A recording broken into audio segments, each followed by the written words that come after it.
Hello, I'm the Nostalgia Critic guy. Remember it so you don't have to. Hey everybody, it's January! You know what that means? Probably not, because I just made it up. It's Nickelodeon Month!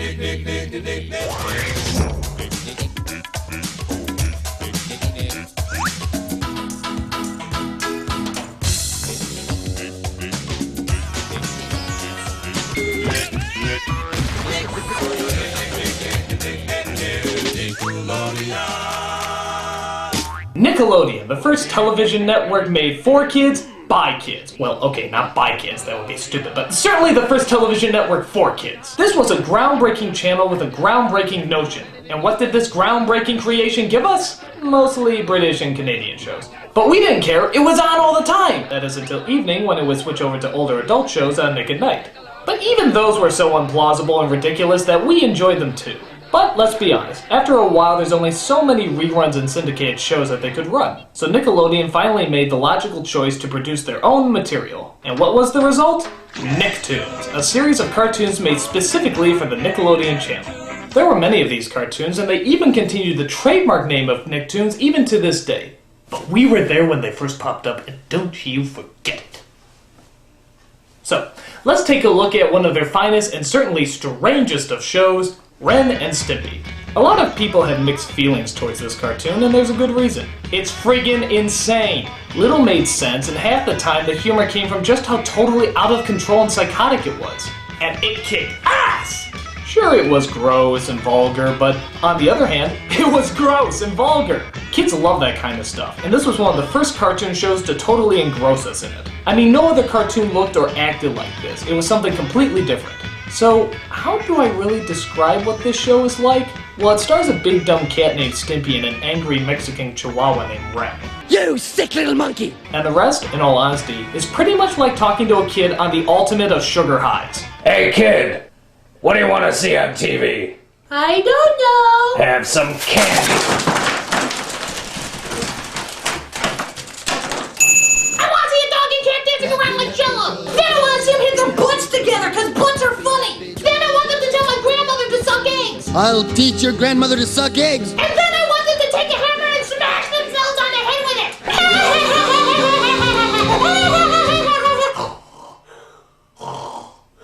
One of the biggest controversies about the show is whether or not Ren and Stimpy are gay. To which the creator of the show, John Kay, answered, I don't know, that's none of my business. To be honest, I already talked about this show before in one of my countdowns, so I'm not going to go into too much detail. But let's just say the show definitely knew how to capture the craziest side of our silliness. So, let's move on to Nickelodeon's other biggest hit, Rugrats. This was made at a more innocent time, where crawling babies were funny, men with purple hair was acceptable, and keyboard synthesizers seemed to rule the earth. The show was pretty much about babies. And that's it. It was pretty much just about babies.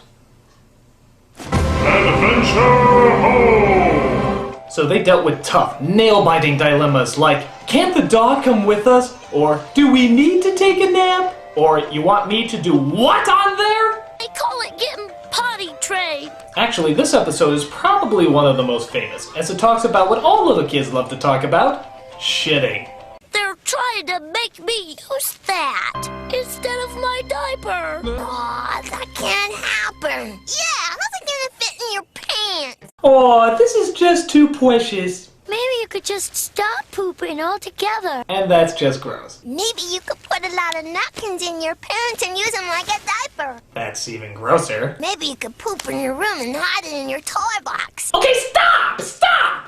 Look, whether you call it poopy or poo-poo or whatever, it's still shit! You're talking about shit! Knock it off! You're grossing me out!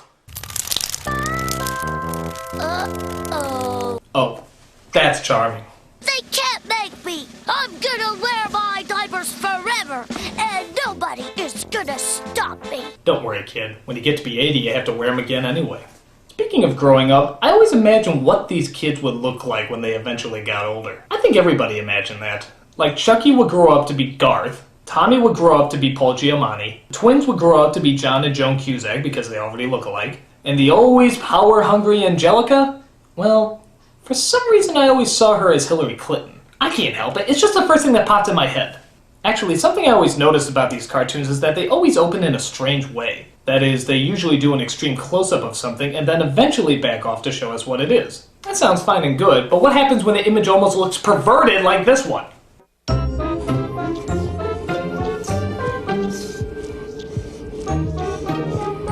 Is it two pigs humping? Is it the inside of a woman's... What is that? Oh, it's the inside of a dog's mouth panting. Duh! Though the other kids are cute, I guess, the one kid that everyone seems to remember is Angelica for being such a bratty little bitch. You little babies really make me laugh. Can I dial the phone? Ha ha ha ha ha. Don't you dummies know anything? Yeah, everyone remembers how harsh she was, but here's the thing. She's so mean that she's actually kind of creepy. Don't believe me? Look what happens when I put her face over these disasters.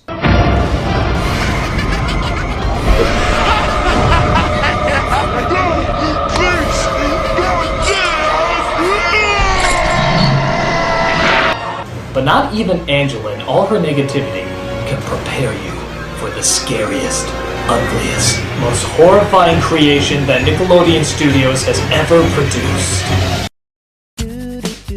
Doug. Now perhaps some of you are wondering why I think so harshly of what appears to be a relatively harmless cartoon. Well, let's just say you knew someone with a very similar name, someone who grew up with that name all his life, and happened to be raised at the exact same time this show came out. Do you think any jokes or funny remarks in connection with this show could possibly affect his life in any negative way? Do you? Do you? Look, it's Doug Funny! Hey, Doug Funny, where's Patty Mandy? Hey, Doug Funny, on the way to school? You're Doug Funny! You're Doug Funny! You're Doug Funny! You're Doug Funny! Whoa! Excuse me, just having another one of my random psychotic episodes brought on by this very show. Luckily, I didn't take anyone's life this time. But with that said, this was a pretty lame show. I mean, the show was pretty much just about a kid who went to high school, and that's it. It was pretty much just about a kid who went to high school. Adventure, oh? Doug, or Doug Funny if you want to know his full name, has some very odd friends like Mosquito Valentine, Bud Dink, his dog Porkchop, and Patty Mayonnaise. What is up with these names? What, you didn't have room for Johnny Picture Frame? Larry Toilet Paper? Or Susie Contraceptive? He spends most of his time going after Patty Mayonnaise because, well, she looks pretty. And apparently that's all he needs. Patty Mayonnaise. She's just as bland as I am. Also, what is up with everybody's skin color in this show? Did the town get infected by radioactive poisoning? Yo, man, let me take care of this. I never liked them blue people. On top of that, the music always sounds like it's literally farting out its soundtrack. Just listen.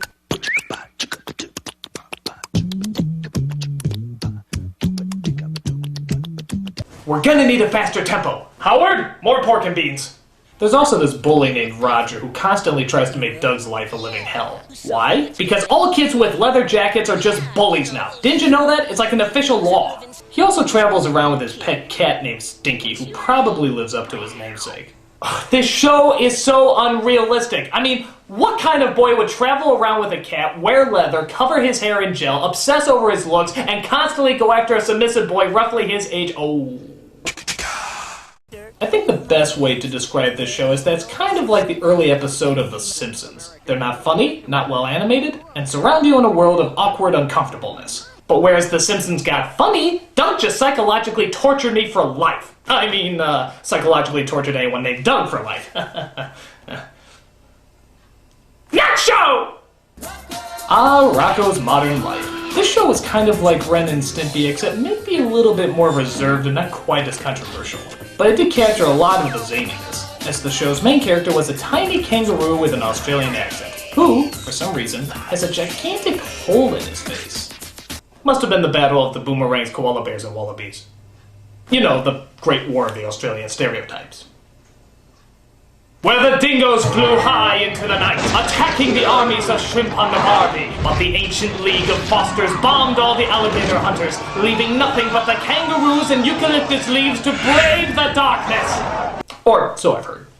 Rocko also has a cast of interesting characters, most notably a cow named Heifer, who's kind of like an inbred version of the starfish from SpongeBob, Filbert Turtle, who looks like Woody Allen and is just as slimy, and of course, the Big Heads, who I swear are just the Grinch's testicles if they sprouted legs and started complaining about everything. Oh, Ed, this mountain cabin sounds so romantic. You know, I used to be a man, but I thought my voice was too feminine, so I changed. Rocko himself is a pretty normal and innocent character, but the adventures he embarks on certainly are not. For example, there's one episode where Filbert is looking to practice dentistry on his friend, so he takes him to the Academy of Dentists where he performs in front of a stadium of people, but that's not the weird part. He is then taught by a teacher who is a cat with a hook for a hand, but that's not the strange part. One of Rocko's teeth breaks loose, grows 7 stories high, and starts attacking the city by destroying all the buildings while Filbert tries to dress up like the Tooth Fairy to stop him. But that's not the strange part, no. The strange part is this. Hey kids, my name is Gordon. Let's talk about good oral hygiene. Rocko went to see a professional dentist, and now his teeth are in perfect condition. You bet they are. So for as fucking weird as many of these jokes get, sometimes they hit a little too close in familiarity. Like, tell me if this bit sounds familiar at all. I never really wanted to be a dentist anyway. I always wanted to be a chimney sweep. I didn't want to be a barber anyway. I wanted to be a lumberjack. Leaping from roof to roof of the old town high-rises. Leaping from tree to tree as they float down the mighty rivers of British Columbia.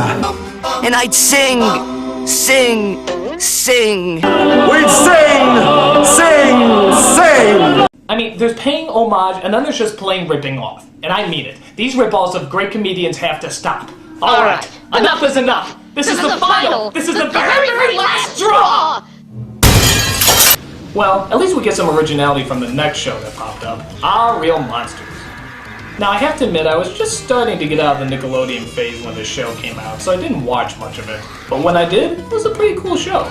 All the monsters look creative and have really funny and enjoyable personalities.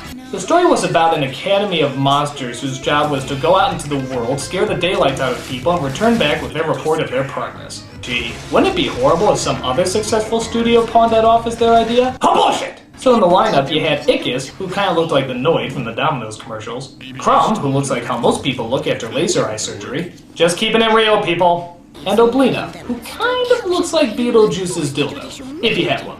I guess she's supposed to have some sort of accent, but God help me if I can tell you which one. They've got to do something.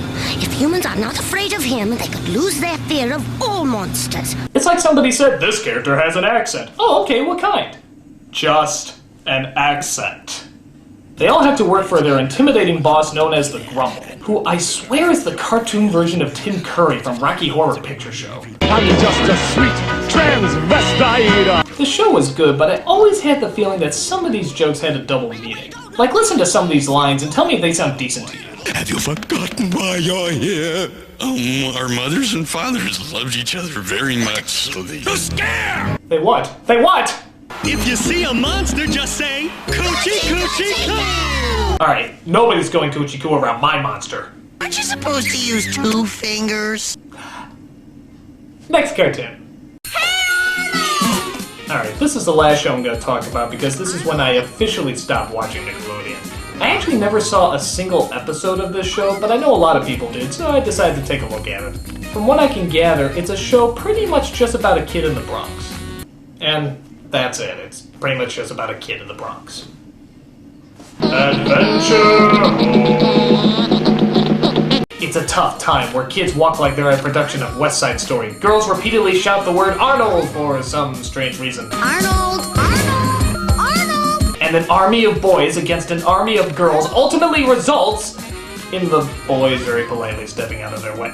I'm hyped! There's a boy named Arnold who is blessed without the pressures of having a personality. His best friend Gerald, the one black person that every white person claims to know. And then there's Helga, who's so tough that she actually names her fists. They're gonna have to answer to old Betsy.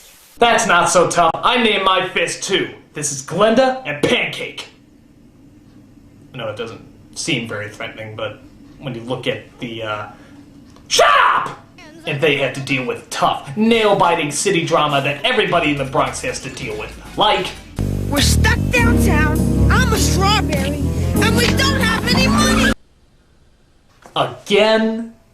Even though Helga constantly makes fun of Arnold, she secretly has a crush on him that quite literally drives her to madness.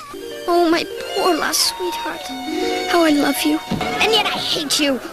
And yet I love you. And yet I hate you. And yet I love you. We love Arnold. We love him so much. No, we hate Arnold. We hate him so much. Love, hate, love, hate.